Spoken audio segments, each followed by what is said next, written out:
Hi, my name is Nyamu.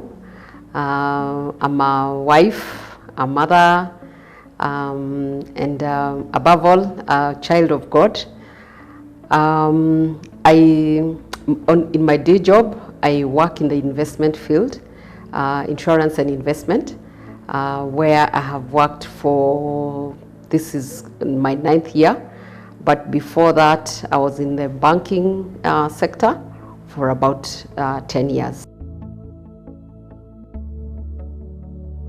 I've been in the investment world for pretty close to almost 30 years now. But my looking at the finances, I always did it for somebody else and didn't think much about it for myself. So in my earlier years, earning the money, when I look back at how much money has gone through my hands, I see it's a lot. And if I had started putting in the things I have learned now at Centonomy, then if only I had an opportunity for someone to tell me about that, then I think today I would be at a much better place in my investments and in how I deal with money. Relationship with money, it's mastering you or you're mastering it. And most of us are actually slaves because we don't realize. We just see money and we just spend it. We don't realize that we are actually slaves to that money and misusing it. And there's a lot that is said about money. So it can be your master or you can be the master. It can work for you or it can work against you. One of the days, because nowadays we spend a lot of time on the internet, either even because we are working from home, so you really are on the internet a lot.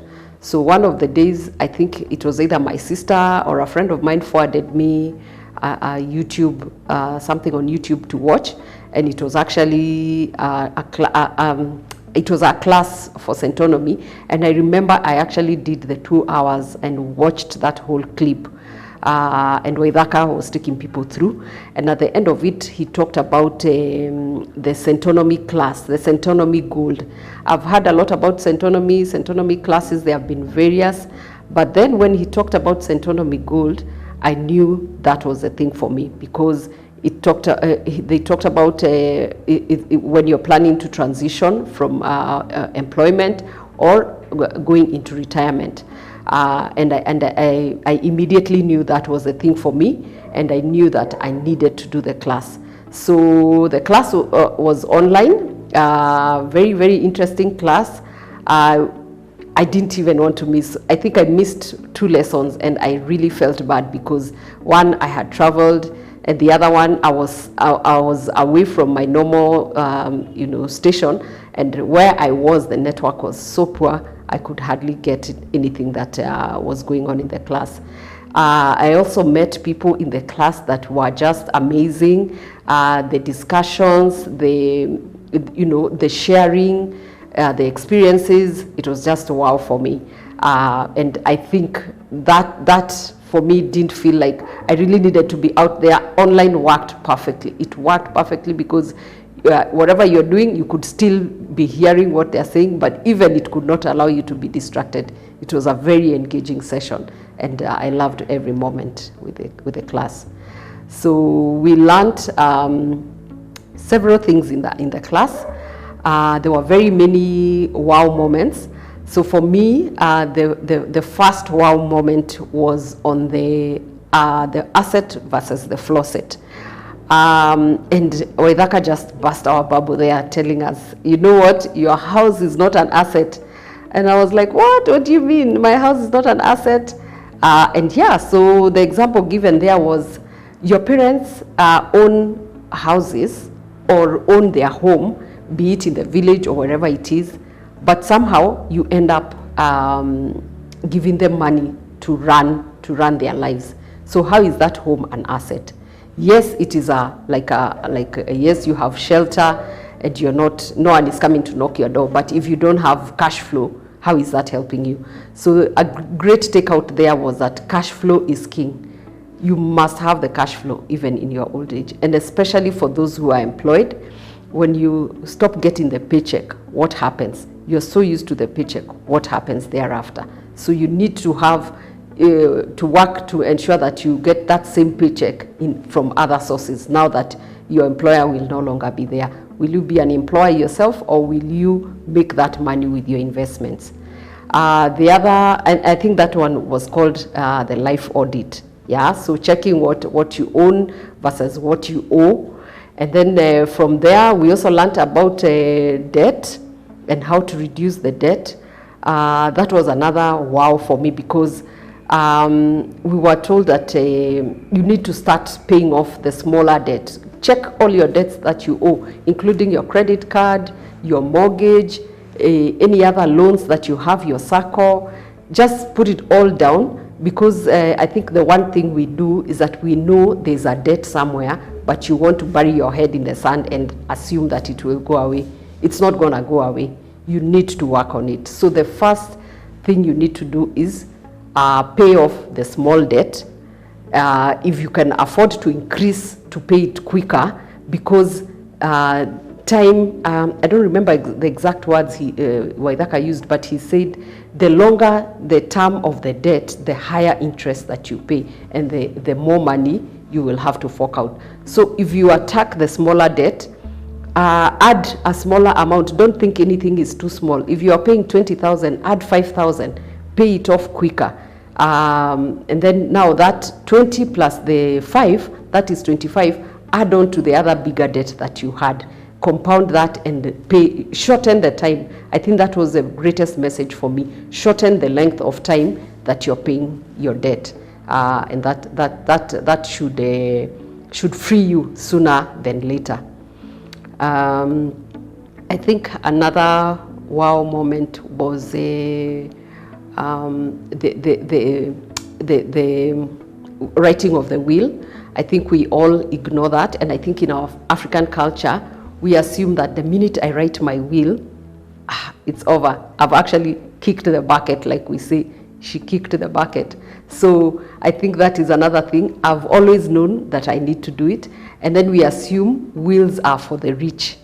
That's not true, actually. You need to write a will for whatever it is. You do not want to leave people in problems. In my home, my father was polygamous, and wow, to him, he wrote a will, and so we didn't have any problems once he left. So I think even the rich people, we are seeing so many people in court that there was no will. The person was even sick to their deathbed, and they didn't bother to do that. I think it's just very wrong of you to leave people in trouble and in problems, fighting over the things that you accumulated. So I think for me, the thing I took out from there is write your will. Whether it is the shoes you're dividing amongst your siblings, whether it is the land you're giving to your child, just write that will. Don't leave it too late. Write it today. It's not that you're going to die. There are so many things we do. You pay your car insurance not to have an accident, and you don't get an accident. So it's not to say that when you pay the insurance, you will get an accident. So write your will.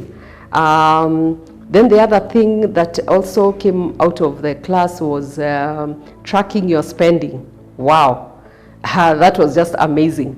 I think this lie that someone told us, you have disposable income, that is just a lie from, I don't know from which pit of hell. Disposable for who? You're not disposing anything. You're actually misusing your money, if I could call it that. So stop lying to yourself that you have disposable income. Track your expenditure. I think what I took out from that class was tracking. I used to think that my monthly shopping comes to about 28,000 because of your weekly shopping, groceries, and all the things you need to run your home. So I actually used to think that I spend like 25,000. Shock on me. After Centonomy, I started tracking. After that Centonomy class, I started tracking my spending.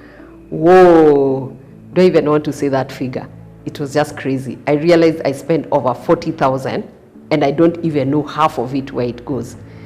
Because after yes, I used to run a budget. I had a budget, but it was for the big things like pay electricity, pay the house girl, pay whatever fees you need to, pay this credit card. All those I used to write down, repair the car, service, maintenance, all those I had. But when you're left with the 50,000, where does it go? Do you even realize that that 50,000, you just misuse it? You go to with a friend, oh, it's my turn, sure, swipe. And because these days you hardly carry cash, you don't feel the pinch of actually removing the money from your pocket. You know, when you're counting 1, 2, 3, it's more painful than just swipe. So you go to Java, spend, swipe. You go to LC Waikiki, you see Akatop, 1,000, swipe. By the time you realize you have spent so much of that disposable income. And then your M-Pesa transactions, you pay everything by M-Pesa nowadays.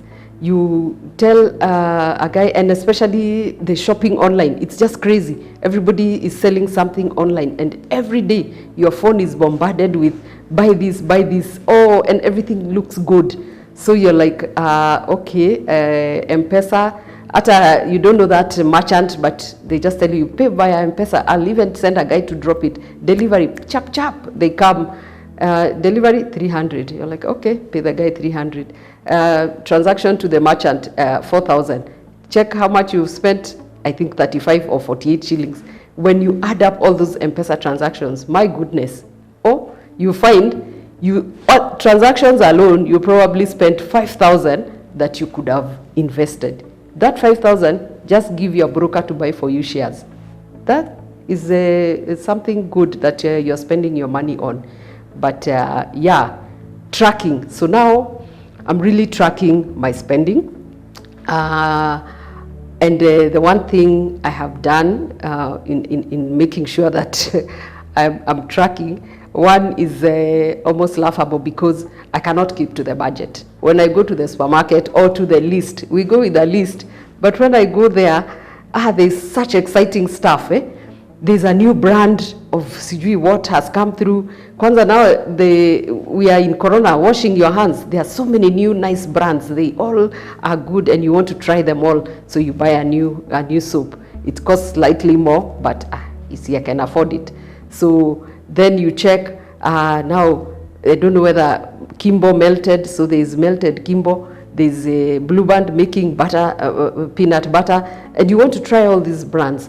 And so you end up not keeping to your list, you just keep trying. So now what I've done, I've actually, we write the list and I give my daughter the shopping list to go, and I tell her when you get to the till, I'll pay at that point. Or I can even give her my card and tell her when you get there, I'll give you the PIN to pay. So she keeps to the list, I am not able to keep to the list. But now I am better off because when I go to the supermarket, I'm more aware, due to the classes that I took here at Centonomy, I'm more aware that you need to keep to the list. You need to spend wisely. It's not that Centonomy told me don't spend, but the awareness, creating that awareness has just done amazing things for me. So for me, that I am really trying. I am ensuring that I do not go overboard. I actually clap for myself because I can walk into the mall and come out not having bought anything. I'm feeling the discipline is just coming on. So that is one thing I've implemented and I'm happy about. The other one that I'm implementing, and okay, I haven't yet done it, is just that writing of the will. I know I need to do it. I haven't done it yet. The lawyer is there. I'm sure they're just waiting for me to say go. Because I also realized that this thing is real. Last year, we lost a very close relative, and without a will, of course, it was sudden death. And we realized that things were not okay, that his business was not in order. So from that, I should know better. I should know better that I need to write that will so that then I am not leaving people in trouble, people going through my things. Even the little things that, like just your phone. Does your spouse or somebody know your PIN if anything happened to you? Your bank details, does anyone know? Can you write all those things down and ensure that you keep them somewhere where someone will find them should you not be there? Because this life is not guaranteed. We've seen in the last year that things are not guaranteed. Someone was okay today, tomorrow they are gone. So let's put our house in order. Let's ensure, don't wait for when you're on your sick bed. We are not saying you're going to die, we shall live long. because the Lord satisfies us with long life, but we need to ensure that we are also doing our bit. There was an analogy there of putting away 2,500 per month from when you start working, assuming you start working at 25 years. Every month, put away 2,500, and I'm sure most of the working people, you can afford 2,500. So for the younger people, start today. For the older ones, it's never too late to start. You just need to work backwards, because from that lesson, I learned that had I started putting 2,500 away, somewhere I would not touch it. For 15 years, I would be a millionaire at 40. Can you imagine how many millionaires we would have at 40 if everybody did that? That is just a wow for me. And so for the younger people, today is a day you need to start putting away that 2,500. And I know you can afford more. That was just like a baseline of the simplest you can do. If you can put away 1,000, well and good.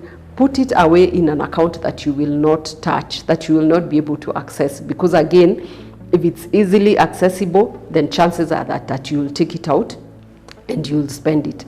I've also worked in the investment and banking sector for very many years, most of my years of working. And I have seen that actually the people who are working in this field end up being almost the poorest, because there we are advising people where to put their money, but we are not doing it for ourselves. So all these things you're telling others, can you apply them? Because, for example, I'm in an insurance company. Do I have an insurance cover? Maybe not. How many of my colleagues have the insurance cover? Maybe half of them don't have.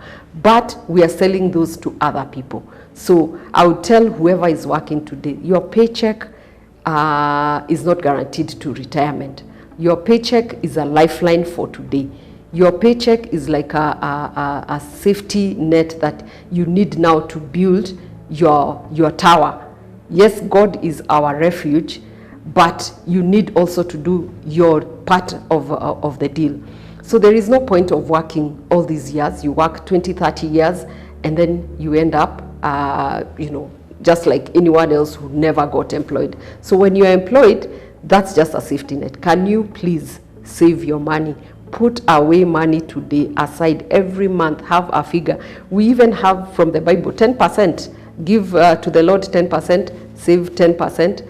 You could do more. I know people are able to do more. It's just that we don't. We know what to do. We bury our heads in the sand and hope that some magic will work out and everything will be okay. The stories of fairies are not there. I mean, they are not true. Waving a magic wand, that's not true. Nothing will change if you don't do anything about it today. So start today. Your paycheck can end. And now we have realized that the paycheck will not only end at retirement, the paycheck can end with a job loss. Tomorrow you could lose your job.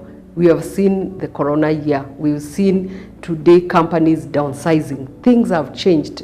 So if you have an opportunity and you're employed, please just start saving if you are not saving. And especially the younger people, just do it. If you're older, if you've worked several years and you feel you're not yet there, be aggressive. Be aggressive. Cut your spending, start saving. The flossing to the Joneses, that will not help you. When you're on your sick bed, in fact, they won't remember that you used to drive whatever car that you drove, a Land Rover, whatever, a V8. No one will remember. That car will be sold to pay your hospital bill. Start whatever it is today that you can do. It's never too little. We have the option of the NHIF. I've seen many people not putting away that 500 in a month because they assume they don't have. But really, if you really wanted, you can put it away. And that allows your hospital bill to be paid. Because all of us, including the ones who are employed, we're just one paycheck, one illness away from our lives being destroyed. Yeah. Because when that parent gets sick and you have to start paying 10 million, I mean, your whole world just comes to a halt. So whatever cushion you can have today, please put it aside. Centonomy has very many classes for the different age groups.